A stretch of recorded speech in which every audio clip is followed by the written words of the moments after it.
For years, this man ran the streets of Camden, New Jersey, like he owned them. He robbed banks, outgunned the police, and vanished before they even knew what hit them. He was bold, ruthless, and always one step ahead. But then, something happened. One night, a police officer was shot in cold blood. The city went silent, and no one dared to talk because people knew what would happen if they did. Law enforcement had seen criminals like him before, but this was different. This wasn't just about money anymore, so the FBI stepped in. They had to stop him before it got worse. But taking him down wouldn't be easy. He had spent years perfecting his craft and had the best ammunition ever while slipping through their fingers every time. If they wanted to catch him, they had to set a trap that left no way out. Did they succeed? This was the first time in quite a while we had seen a military-grade weapon used in a bank robbery. This is the true story of the most dangerous takedown in FBI history. Camden, New Jersey, wasn't just another city. It was a war zone. Gangs ran the streets, drug deals happened in broad daylight, and gunshots were so common that most people barely flinched when they heard them. It was a place where crime ruled, and law enforcement struggled to keep up. For the police, it was like fighting a battle they had already lost. And in the middle of it all was one man. He wasn't just another criminal looking for a quick payday. He was something else. Calculated, untouchable. He had the money, the weapons, and the connections to keep himself safe. People feared him, and in a place like Camden, fear was power. On February 12, 1997, at 4:20 a.m., Officer Stephen Leone was on patrol in Camden, New Jersey. He had pulled over to catch up on paperwork when he heard rapid gunfire coming from the east side of the city. Although gunfire wasn't unusual in Camden, this time, the shots kept coming, with more than 50 rounds heard in quick succession. Leone knew it wasn't just another random shooting. He decided to move toward the sound, trying to locate the area before calling for backup. As he drove through the deserted streets, a car appeared ahead of him. Something about it seemed off, so he pulled in behind it, watching closely. Suddenly, the driver noticed Officer Leone, and without warning, the car made a sharp left turn. Leone barely had time to process what was happening before gunfire erupted. Bullets tore through his windshield, hitting him in the face and head. Somehow, he managed to get out of the vehicle. He took cover behind his patrol car, expecting the shooters to circle back. He was bleeding heavily, and he didn't know how badly he was hurt. But he stayed alert, ready for another attack. He grabbed his radio and called it in. Officer down. Shots fired. Within minutes, Camden police and emergency responders were on the scene. Interestingly, Leone, despite his injuries, was able to describe the car that had ambushed him. At the same time, paramedics worked quickly to stabilize him. Bullet fragments had lodged in his face, with 3 in his scalp, 1 in his left eye socket, 1 in his right eye socket, and another in his nose. He was lucky to be alive. While Leone was rushed to the hospital, officers spread out across the city, looking for the vehicle. Investigators knew they were dealing with criminals who weren't afraid to open fire on police. So, whoever was behind this needed to be found. Fast. However, while officers searched for the gunman who shot Officer Leone, another crime scene was unfolding just a few blocks away. Earlier that night, residents had reported a shootout at a house in Camden. When police arrived, they found the front door riddled with bullet holes. Investigators learned that a group of masked men had tried to break in. The homeowner, who police later identified as a drug dealer, was inside when the attack happened. Hearing the intruders trying to force their way in, he grabbed his gun. The moment the gang realized someone was awake, they opened fire. More than 50 rounds were sprayed into the house before the attackers fled. Inside, officers found bullet holes everywhere, from the walls to the ceiling, even the refrigerator. Some bullets had gone straight through the house and out the other side. Investigators believe this was no ordinary break-in. This was what law enforcement called a ninja-style robbery, which involved a targeted hit where armed men invaded a house to steal drugs and cash. At first, it seemed unrelated to Leon's shooting, but when officers found out how close the two incidents were, they started making connections. The same kind of high-powered weapons had been used in both shootings. It wasn't just a coincidence. It looked as though the gunshots Officer Leon had heard earlier were actually from the drug dealer's home. Then came the first real breakthrough. The next morning, just a few blocks away, police found an abandoned vehicle which matched the description Leon had given before he was rushed to the hospital. The car's windows were shattered, and shell casings from an AR-15 rifle and a .45 caliber pistol were scattered inside. The officers also noticed blood stains on the back seat of the car. It was clear that at least one of the shooters had been injured. Detectives ran the car's plates and traced it back to a woman who lived in the neighborhood. When they showed up at her address, they found her inside the house but didn't find any sign of the gunman. As officers searched the home, they spotted even more blood staining in the sink. So, obviously, someone had been there. Trying to clean themselves up, the woman claimed she had nothing to do with the shooting. She told police that her car had been stolen and was magically returned that morning before she woke up. But officers weren't convinced. So, they ran some background checks on her, who exactly she was, her closest family, her friends, and so on. Then they learned who she was dating. Her boyfriend was Charlie Rodriguez, one of Camden's most feared criminals. Between 1984 and 1989, Rodriguez had been arrested multiple times for weapons and drug charges. He had a reputation for violence, and people called him Crazy Charlie for a reason. He was the kind of criminal who would shoot at anyone. It didn't matter if it was a cop, a rival, or an innocent bystander. Investigators now had their first real lead. They collected a blood sample from the sink inside the house and sent it to the lab. If it matched the blood found in the abandoned getaway car, they'd have proof that at least one of the shooters had been inside that house. Meanwhile, officers canvassed the neighborhood, looking for witnesses, but most people refused to talk. They were too afraid of what would happen if Charlie found out they had spoken to the police. However, thankfully, they got a break. A resident in the area said they had seen a group of men leaving the house early that morning, just before officers arrived. Detectives showed them a lineup of known criminals, and the witness pointed to one man, Jose Baez. Baez wasn't just another street criminal. He had a violent history too.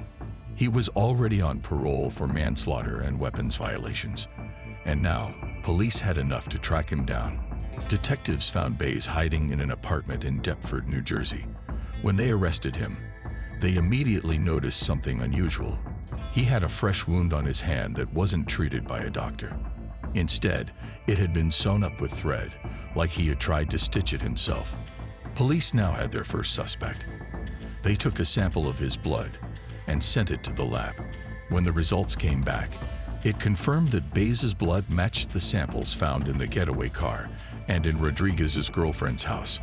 That puts him at the scene of the crime the night Officer Leon was shot. But there was still one big problem. They knew Baez was involved, but they didn't know if he was the one who pulled the trigger.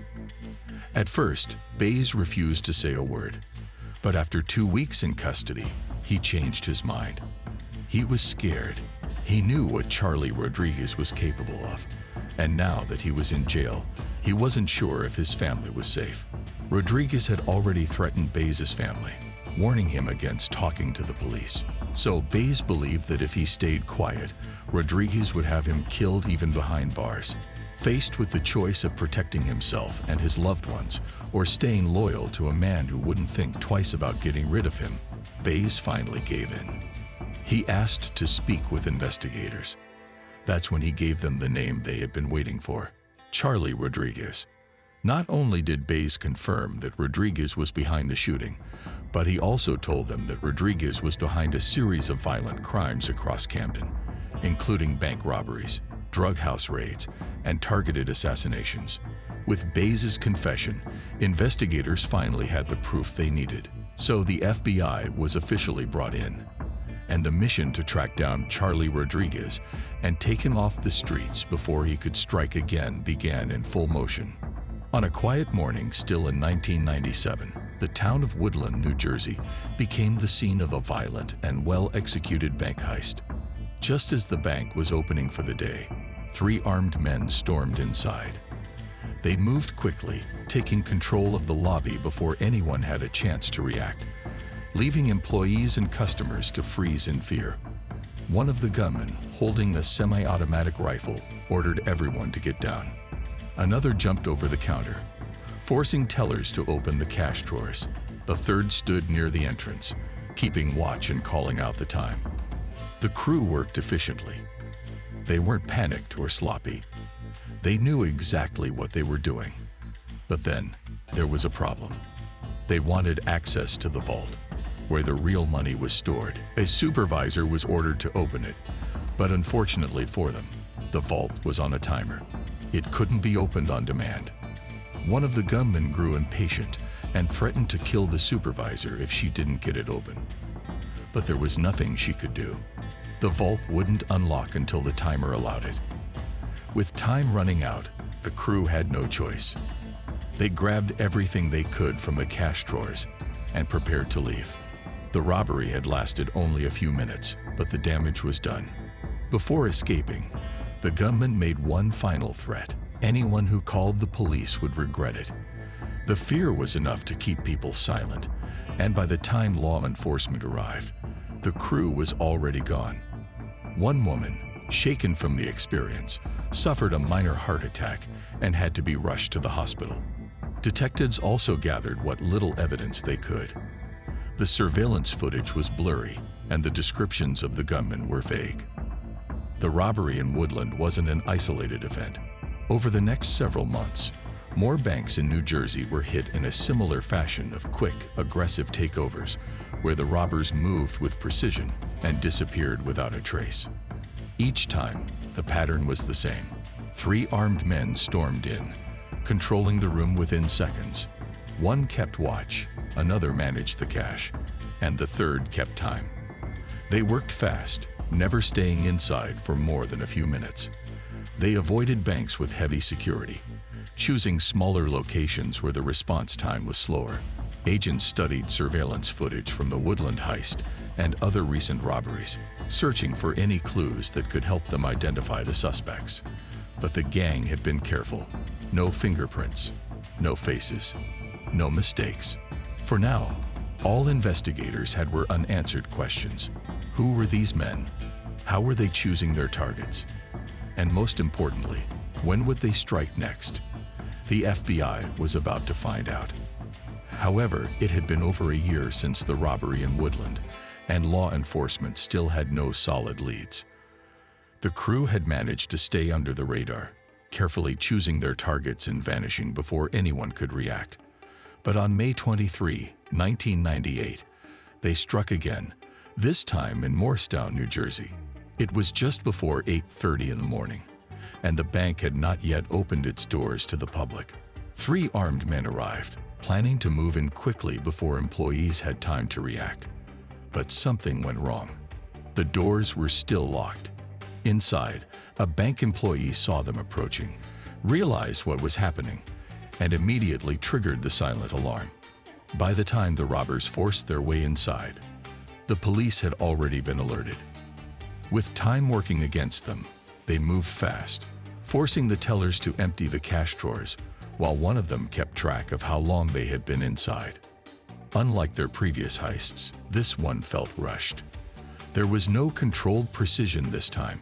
They could feel the pressure of the silent alarm, and new officers could arrive at any moment. As they stepped outside, they came face to face with a bank employee who had just arrived for work.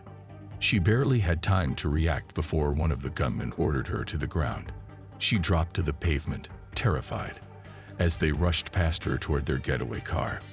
Then, another problem. When they got outside, their getaway car wouldn't start.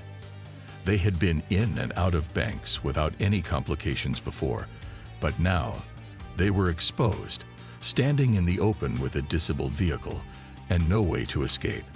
The police could arrive at any moment. They turned back to the woman still lying on the ground. One of them pointed his gun at her and demanded her car keys. She handed them over without hesitation, too afraid to do anything else. The crew jumped into her vehicle and sped away, abandoning their original getaway car at the scene. By the time law enforcement arrived, the bank robbers were already gone. But this time, investigators had something they didn't have before. They had the getaway car they left behind. However, law enforcement was still missing the most important piece of the puzzle. They knew how these robberies were being committed, but they had no names, no clear descriptions, and no forensic evidence tying anyone to the crimes. Surveillance cameras had captured footage, but the robbers were always covered in gloves, masks, and dark clothing. Law enforcement feared it was only a matter of time before something went terribly wrong. If they didn't catch these men soon, someone wasn't going to walk away alive. It could be a bank employee, a customer, or even a police officer. They were so sure someone was going to get killed soon. At the same time, the FBI and local law enforcement had been tracking the Rodriguez brothers for months. However, after the Morristown robbery, they were convinced that Rodriguez was also behind the chain of violent bank robberies that had been happening recently. However, these were mere suspicions, particularly because of the matching ammunition used. But they do not have any solid leads to tie them together, or even their whereabouts. Shortly after the robbery, police informants started hearing whispers. People in Camden's criminal circles were talking about a crew that had been pulling off big jobs, moving carefully and staying ahead of the law. The name Charlie Rodriguez kept coming up, along with his younger brother Joey. By then, the Camden County Prosecutor's Office had already offered a $1,000 reward for any information leading to Charlie's arrest. His name had been added to New Jersey's top 10 most wanted list, and every officer in the region was on high alert. But in Camden, fear was stronger than money. No one was willing to talk. Even those who might have known where Charlie was kept their mouths shut. His reputation as a violent, unpredictable criminal meant cooperating with law enforcement was a risk no one wanted to take. Weeks passed, and despite increased efforts, police had no direct leads. Charlie and his crew had vanished. They weren't robbing banks. They weren't making noise on the streets. It was as if they had disappeared completely. Then, thankfully, investigators got the break they had been waiting for. Through confidential sources, they learned Charlie had fled across the river to Philadelphia Badlands. The Badlands was known for its high crime rates, open-air drug markets, and violent gang activity. It was the perfect place for a fugitive to disappear. If that was true, it meant he was now out of the Camden Police Department's reach. And he wasn't just a New Jersey problem anymore. It was time for the FBI to fully take over. Led by Special Agent John Tam, the FBI's Fugitive Task Force immediately obtained a federal warrant for Rodriguez's arrest. The FBI continued to move forward with covert surveillance operations, placing undercover agents in the area across the Philadelphia Badlands and monitoring known drug dealers and criminals who might be connected to Charlie. They conducted raids on suspected hideouts, hoping to flush him out. But each time, they came up empty. They arrested criminals, seized weapons, and recovered stolen property, but Charlie was always one step ahead. After weeks of failed attempts, the FBI realized they needed a new strategy. Random searches weren't going to work. They needed an inside man, someone who knew Charlie personally and could get close to him. For now, their best chance was to monitor the people closest to him. One of the first targets was Charlie's girlfriend. If anyone was still in contact with him, it would be her. FBI agents placed her under constant surveillance, watching her movements, phone records, and anyone she met with. But Charlie was careful. He knew she would be watched, and he made sure to keep his distance. So, weeks of surveillance led nowhere. The FBI was running out of options. Interestingly, an opportunity came sooner than they expected. In July 1998, a former police officer stepped forward, offering to help. The man, whose identity was kept secret for safety reasons, had once been close to Joey Rodriguez, Charlie's younger brother, and said he had the connections to make contact. FBI agents were cautious. Turning informants always came with risks, and they needed to be sure this wasn't a setup. They vetted the former cop, cross-checked his history with Joey, and after verifying his connections, decided to move forward. The plan was simple. The informant would reconnect with Joey, pretending to be someone looking to get into the criminal world. He would gain Joey's trust and slowly work his way up to Charlie. The informant reached out to Joey Rodriguez under the pretense of wanting to do business. He told Joey he was looking to sell a gun, something small but clean with no serial number and untraceable. A weapon like that was valuable in the criminal world. At first, Joey was cautious. He didn't trust people easily, and he wasn't about to expose himself to a setup, but the informant played it smart. He didn't push. He let Joey believe he was just another guy trying to make some money on the side. Over the next few meetings, Joey slowly warmed up. He started to trust the informant, believing he was a reliable contact. And then finally, Joey mentioned Charlie was interested in buying guns too. This was exactly what agents needed. If Joey could introduce the informant to Charlie, they would have their first direct contact with him, since he fled Camden. But this had to be done carefully. Charlie was paranoid. He didn't trust outsiders, and if anything seemed off, he would disappear again. The FBI couldn't afford to lose him now, so they let the informant continue playing the role. He didn't ask about Charlie directly. He just let Joey talk, slowly building the relationship. And then Joey made the offer. He would set up a meeting between the informant and Charlie to discuss a potential gun sale. On the other hand, the FBI had no intention of providing a working firearm. This was a setup, a controlled operation designed to put Charlie in a position where agents could move in.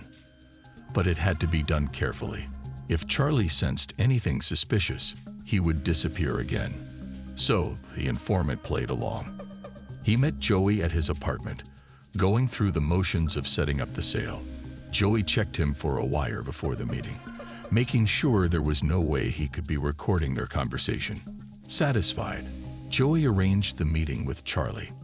Now, it was just a matter of showing up. The trap was set, and Charlie was walking straight into it. By the summer of 1998, Charlie Rodriguez was looking for his next big job. He had spent months lying low, staying under the radar after the bank robberies. But now, he wanted something bigger, something worth the risk. The FBI knew this because their informant was right there in the middle of it all. After the gun sale, Joey Rodriguez believed he had found a new ally, someone willing to do business with them, someone who could be trusted. The informant also played along, waiting for the right moment to push himself deeper into their plans. When Joey mentioned that Charlie was looking for a robbery that would bring in at least $100,000, the FBI saw their chance. Instead of waiting for Charlie to pick a target, they made sure one fell into his lap. Through the informant, they suggested robbing an armored truck servicing an ATM on the New Jersey Turnpike. It was supposed to be an easy hit, a simple grab and go. Charlie liked what he heard, but he wasn't reckless. He wanted to be sure. He sent Joey and Jose Soto to check out the location first. They drove to the rest stop in Cherry Hill, watching how the ATM was serviced, taking note of how long it took, and calculating the risks. Once they were satisfied, Joey reported back, and Charlie made his decision. He was in, and the robbery was scheduled for August 27, 1998. On August 27, 1998, the FBI was ready too. Nearly 100 agents were in place, scattered around as undercover officers in unmarked cars, agents disguised as travelers, and SWAT teams on standby. Everything had been set up for the takedown, but Charlie never showed. The hours passed, and the rest stop remained quiet. Law enforcement had no choice but to stand down. The next day, the informant met with Joey's apartment, asking why they had backed out. The informant, who Charlie was supposed to pick up at his home, had also waited endlessly and received no response. However, Joey had an explanation. Charlie had been worried about Jose Soto. Police had been looking for him over an old child support warrant, and it made them nervous. They decided to put the job on hold, just in case. The FBI couldn't afford to let the operation fall apart. If Charlie started believing the heat was on him, he would disappear again, and there was no telling how long it would take to find him. To keep things moving, agents quietly contacted local deputies, making sure Soto knew he wasn't in danger of being arrested. He just needed to pay his overdue child support. Once he was reassured, Joey reached out to the informant again. Charlie was ready. This time, they weren't backing out. The new date was set for September 1, 1998, and Joey confirmed the plan to the informant during a meeting near the Ben Franklin Bridge. Early that morning, Charlie, Joey, and Jose Soto met at the informant's apartment to finalize everything. This was the last step before heading out, and Charlie wanted to be sure everything was in place. They went over the plan again, checked their weapons, and strapped on bulletproof vests. They weren't taking any chances. The FBI had considered making the arrests right then, but they decided against it. The apartment was in a residential area next to a playground and an elementary school. It was too risky, and they didn't want civilians caught in the middle of the ruckus. The takedown had to happen at the rest stop, where they could control the situation. The informant sat with the group, keeping his cool and playing the part. Then, as casually as possible, he stood up and announced he was stepping out to grab orange juice and donuts before they hit the road. No one thought twice about it. But as soon as he was outside, he made the call. It was the final update to the FBI. Charlie and his men were armed, wearing bulletproof vests, and ready to move. The plan was still on. At the Cherry Hill rest stop, the FBI had already taken their positions. Nearly 100 agents were in place. SWAT teams were hidden inside a delivery truck, ready to move in at a moment's notice. Snipers were stationed on a rooftop, watching every move. And down the access road, a tow truck was waiting for the command to strike. As expected, Charlie's car pulled in. However, almost immediately, he sensed something was off. He scanned the area, looking for anything unusual. Something just didn't feel right. He turned to Joey. Something's wrong. The informant sat frozen, trying not to show any reaction. If Charlie made the wrong call now, if he figured out what was really happening, everything could go sideways. Then, just as the informant was about to step out of the car, Charlie ordered him to stay inside. However, the FBI had been waiting for the right moment to strike, but they hadn't expected this. Their plan was for the informant to step out of the car, but since he has been kept hostage by Charlie, they couldn't move in. If they rushed in now, he'd be caught in the middle of it. At the same time, inside the vehicle, the tension was rising fast. The informant could feel it. Charlie wanted to leave. The agents watching from a distance could see it too. Charlie was about to drive off, and if he got back onto the highway, they might lose their only chance. Left with no choice, the FBI decided to strike, risking the life of the informant. The tow truck, which had been positioned down the tunnel, roared to life, speeding down the access road. The last thing Charlie saw was a massive truck slamming into the back of his car, pinning it against a barrier. The doors flew open, and immediately, the FBI SWAT team swarmed the vehicle. One of Charlie's men went for his gun, trying to fire. The FBI returned fire, neutralizing the threat before he could get a shot off. The informant seized his chance and bolted from the car, running clear of the chaos. Disoriented, Charlie, Joey, and Soto also tried to escape the scene, but apparently they had been cornered. It was over. As Charlie Rodriguez and his crew were taken into custody, the weight of their crimes finally caught up with them. In the hours following the takedown, FBI agents combed through the vehicle, uncovering an arsenal of weapons. Inside the car, they found machine pistols, an AK-47 clone, and over 1,000 rounds of ammunition. Each of the men had also been carrying sidearms with the serial numbers removed, making them completely untraceable. When asked later about the sting operation, Charlie confessed that if he had known what was coming, he would have brought grenades. Charlie and Joey Rodriguez were sentenced to life without parole. Jose Soto, the third man in the car, was sentenced to 37 years in federal prison. To this day, the FBI considers the takedown of Charlie Rodriguez one of the most dangerous undercover sting operations they have ever executed. It was a case that could have gone wrong in so many ways, but in the end, they stayed patient, played it smart, and made sure that one of the most violent criminal crews in New Jersey history would never walk free again.